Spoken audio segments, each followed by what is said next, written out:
tutti da Emanuela e ben ritrovati sul mio canale di cucina Cucinando per caso e per passione. Oggi facciamo un dolce della tradizione napoletana. Vi lascio come al solito con gli ingredienti e la preparazione. Per la pasticceria Campana abbiamo il sanguinaccio, base doppia crema al cioccolato.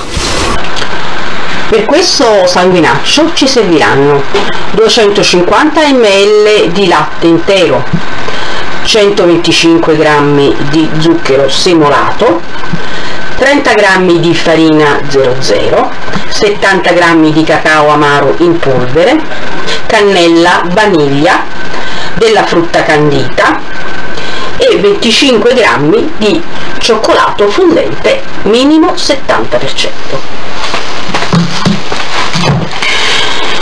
Mettiamo nella nostra pentola tutte le polveri, quindi il nostro cacao amaro, il nostro zucchero e la nostra farina.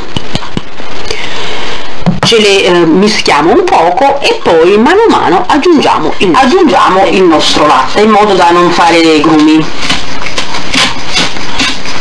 Le polveri, per maggior sicurezza, le potete anche setacciare come la farina e il cacao, però se procedete in questo modo, cioè molto lentamente nell'aggiungere il latte, vedrete che i grumi non si faranno.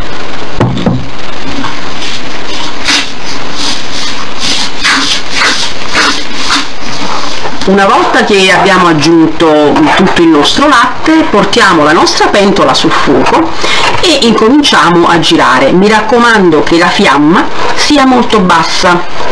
Una volta che il tutto si è addensato, uniremo il resto degli ingredienti. Dopo una mezz'oretta a fuoco molto basso, girando sempre, ho unito la cannella e la vaniglia.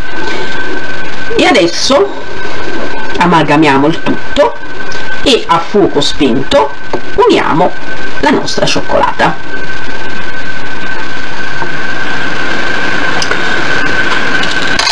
Uniamo la cioccolata e giriamo fino a quando non l'abbiamo sciolta tutta.